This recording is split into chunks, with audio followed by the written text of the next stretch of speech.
ለጤዛ ተዋድቀን እድሜያችን 70 ነው ቢበዛም 80።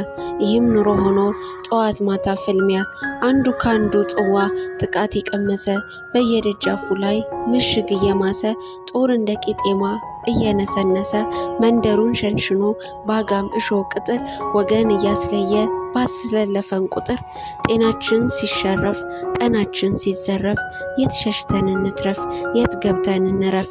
በዶፍ ዝናብ አገር ለጤዛ ተዋድቀን ሰላም እንደራበን ደስታ እንደናፈቀን ትግላችን ሰልፋችን ያከትማል አንድ ቀን። ከበእውቀቱ ስዩም አዳሜን የግጥም መድብል የተወሰደ